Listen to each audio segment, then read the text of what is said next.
Okay, welcome back to our series on The Life of Christ by Archbishop Fulton J. Sheen. We are on page 151,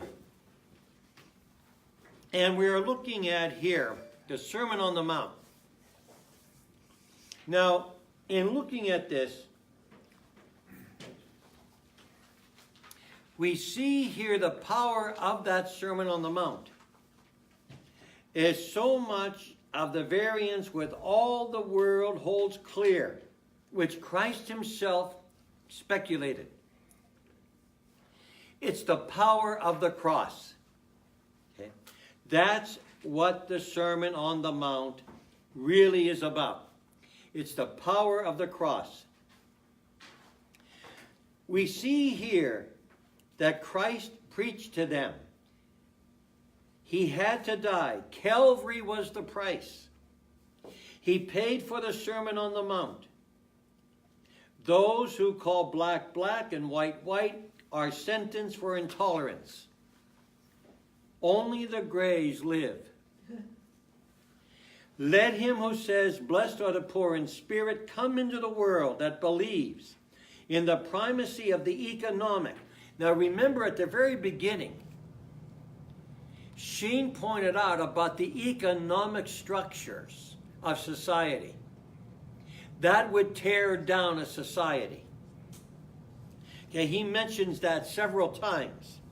So this economic prophet, okay, let him stand in the marketplace where some men live for collective profit, or where others say men live for individual profit, and see what happens. He will be so poor that during life he will have nowhere to lay his head. A day will come when he will die without anything of economic worth. Now, when you think of that, think about your own lives for a minute. You buy insurance to be buried. If you owe any debts, any extra insurance you have will pay that. If not, your family has to pay it. When you are buried, you leave actually with nothing, except the clothes they bury you in and the casket that they put you in and the ground that you go in. You don't even know that. That is true. The ground you go in, even though you buy the plot, someone else cares for you. So that's the economic hardships that Jesus was saying. Look, when Christ himself died, Mary did not have a place to put him. It was Joseph of Arimathea, Nicodemus. And John takes him down, and they take him to the tomb that Joseph gives. So it was the idea here that economic worth, Jesus came with nothing, and he leaves the same way.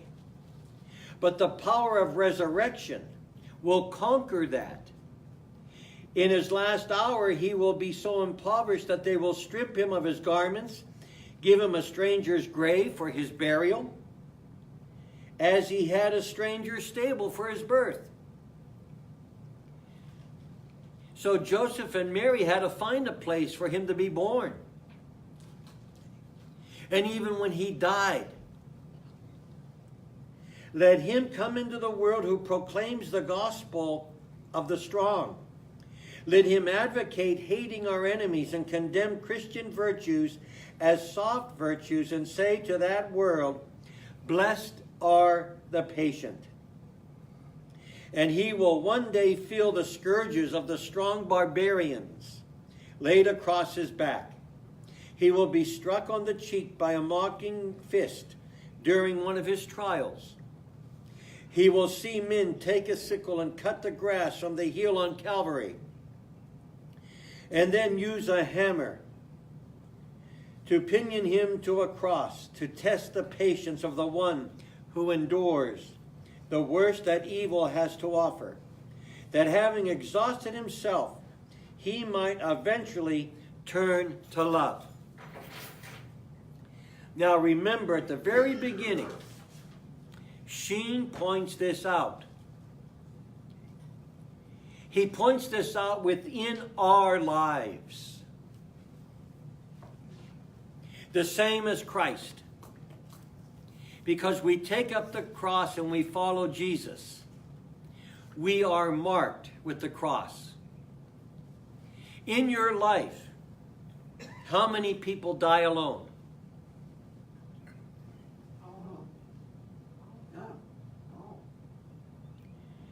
How many people have no one to love them if you're left alone?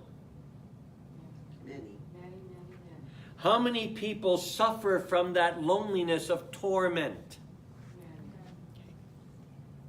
That society has left them abandoned. That even states have to invoke laws to protect the elderly. If someone abuses an elderly person over the age of 55, the state will step in. It has to be reported to the Department of Aging. The state will come in and investigate it. Why was this person abused? This is the life we look forward to. And that life is without love, Jesus says. But eventually it will turn to love. No matter who you are, someone needs to love someone. That is what Jesus is saying. Let him come into our world, which ridicules the idea of sin, considers reparation for the past guilt as a guilt complex, and preach to that world. Blessed are they who mourn for their sins, and he will be blindfolded and mocked as a fool. They will take his body and scourge it until his bones can be numbered. They will crown his head with thorns until he begins to weep, not salt tears, but crimson beads of blood, as they laugh at the weakness of him who would not come down from the cross. Let him come into the world which denies absolute truth, which says that right and wrong are only questions of point, the point of view that we must be broad-minded about virtue and vice. Let him say to them, blessed are they who hunger and thirst for holiness. That is, after the absolute, after the truth, which I am. And they will in their broad-mindedness give the mob the choice of him or Barabbas. They will crucify him with thieves and try to make the world believe that God is no different from a batch of robbers who are bedfellows in death. This is a prophecy of today. This is what our world is today. It's a bath of sin. It's a bath of death. It's a bath of evil all the way around. So, society makes the broad-mindedness of mankind and gives it to the mob, so that there is no God in our society today. Stop and think about that. There is no God in our society today because society has made for itself its own God and made man himself as little gods to decide what he or she wants to do. If I want to go to church, fine. If I don't, so what? If I want to believe in God, I will. If not, so what? If I want to do this or that, who's going to stop me? There is this power of evil that controls our society today. Let him come into a world which says, my neighbor is hell. That all which is opposite me is nothing. that the ego alone matters, that my will is supreme law, that what I decide is good, that what I must forget others and think only of myself, and say to them, blessed are the merciful.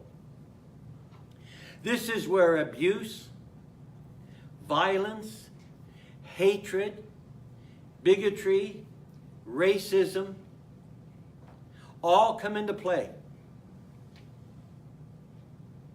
So it is a direct attack. He will find that he will receive no mercy. They will open 5 streams of blood out of his body. They will pour vinegar and gall into his thirsting mouth. And even after his death, be so miraculous that as to plunge a spear into his sacred heart. That's the wounding of our society today. When you look at it and you look at what we are as Christians, no matter what denomination, Christians envelop Christ. That envelopment of Christ has to be the foundation and the root, not only of the cross, but from the manger to the cross.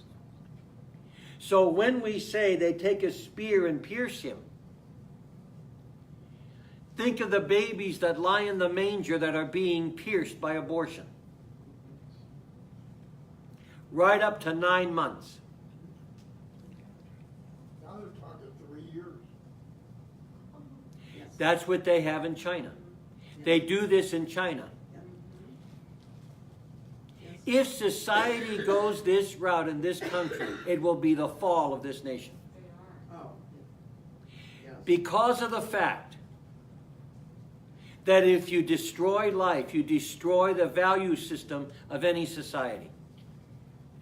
That's what Bishop Sheen here is saying. This is what Christ himself has said.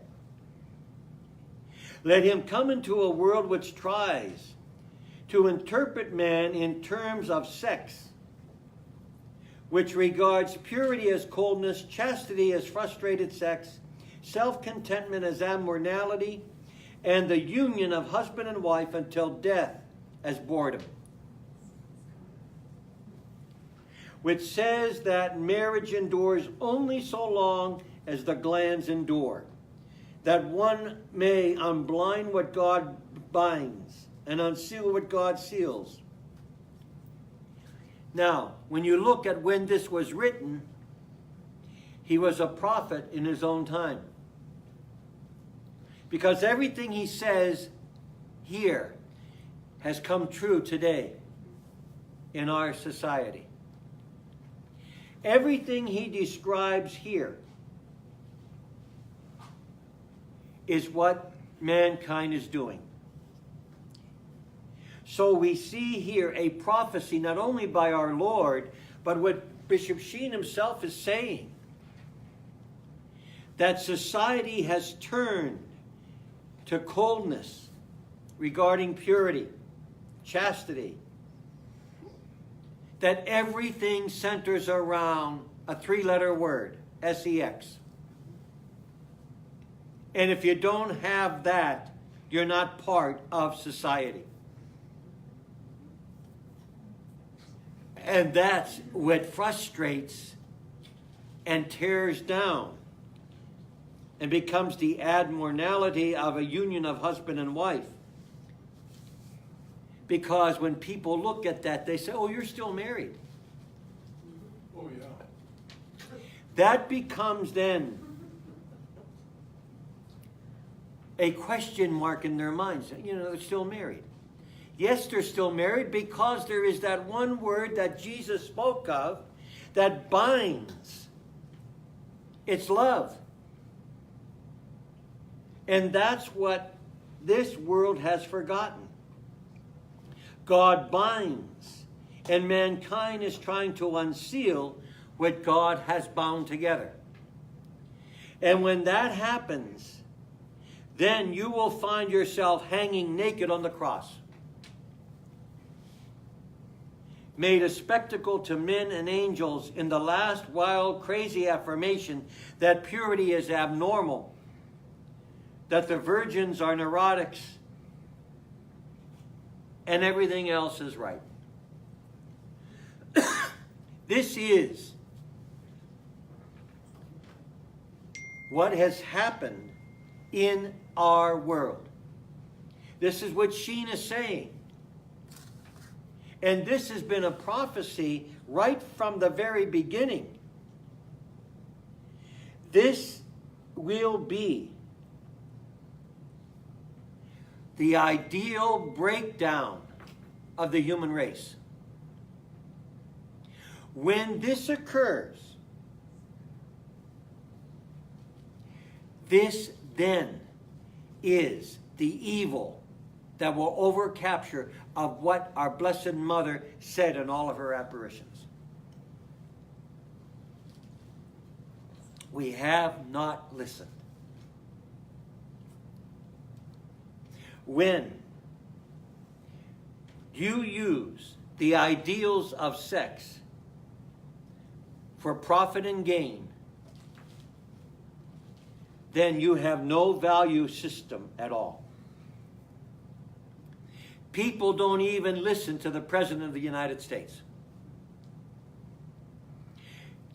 The President is trying to rebuild a nation. And like Christ, they're crucifying him. Yes. Because he is not a politician. That's what Jesus was, no politician. That's why they got rid of him.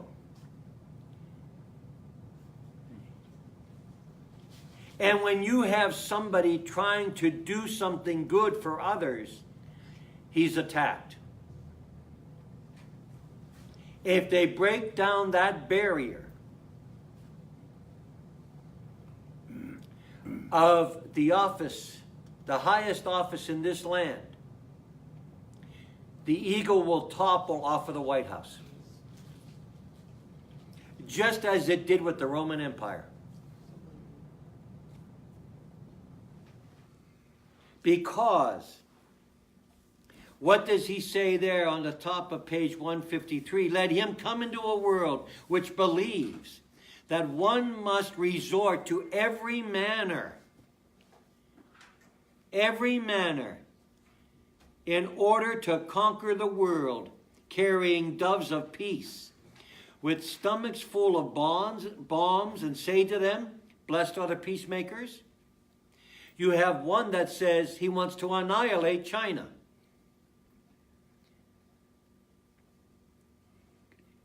Now, if you do that, what good's it going to do?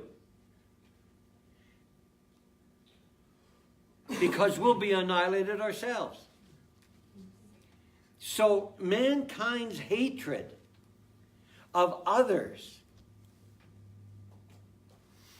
says that the idea of self-giving, the idea of sharing, of being a peacemaker, they will eradicate sin that there may not be peace. You keep people at odds with one another, and you will have someone say, we could make it better.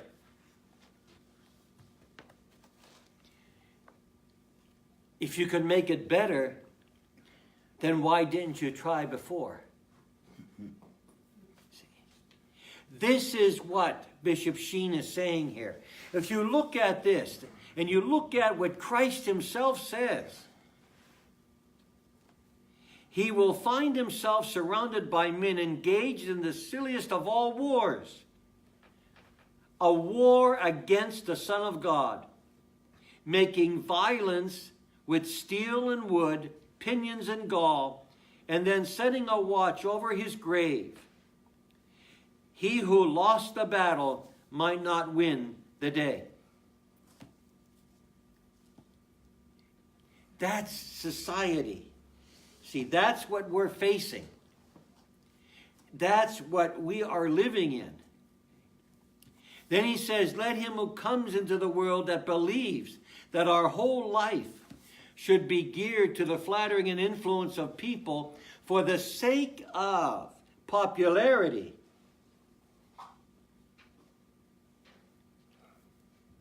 For the sake of popularity. Who's going to be the popular one? Not me. Nobody. We lose. We lose. And when we lose, then we are mounted on the cross. That's what's happening, if you realize it or not, to those countries where Christians are being persecuted.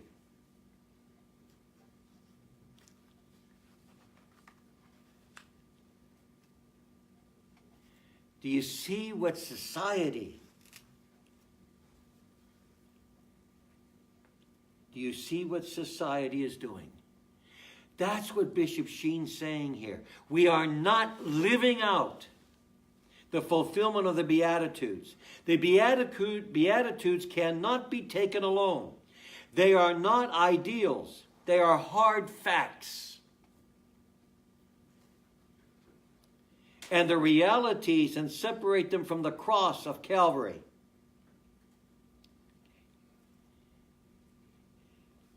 He taught was self-crucifixion to a love to those who hate us. If you recall, Lincoln always read the Bible. He was always asked what denomination you are, what do you believe in? He said, I read the Bible. And when he became president, Lincoln was asked the question, what are you going to do with the blacks? Slavery. It'll lead to a civil war. He said, all men are created equal in God's eyes. Amen. It led to civil war, but he freed the slaves. Set them free after the war. For this, you know the rest of the story. He was assassinated. The first Catholic president of the United States was faced with a similar issue. In the South. He put forth the Civil Rights Bill, but before he could sign it, he was assassinated. It was his successor who signed it, Lyndon Johnson, and enacted the bill in 1968, the Civil Rights Act, making all territories of individuals of rights, North and South, open for all people. This is what Sheen was saying here, and what Jesus is saying. What he taught was self-crucifixion to a love, to those who hate us, to pluck out our eyes, to cut off our arms, in order to prevent sinning, to be clean on the inside when the passions clamor for sanctification on the outside. To forgive those who would put us to death, to overcome evil with good, to bless those who curse us, to stop mouthing freedom until we have justice, truth, and love. Lincoln did that. He said, all men are created equal. John Kennedy said the very same thing in his inaugural address. Ask not what your country can do for you, but what you can do for your country. It was to rebuild a nation because it was a hateful nation. And he saw the hatred in the South. Students that were black could not go to a local college or a university. They could not ride in the front of the bus. And this was in the 60s. They could not eat in diners. And so he wanted to set men free. And he wanted to bring justice and freedom to mankind. And for this, he died. This is what they did to our Lord. When you look at what Jesus was about, it was all about Beatitudes. It was all about the Beatitudes. Because he was for justice and rights for all people. And some did not like it, so they wanted to get rid of him. And that's exactly what they did. Okay, we'll take our break, and then we'll come back on the bottom of page 153.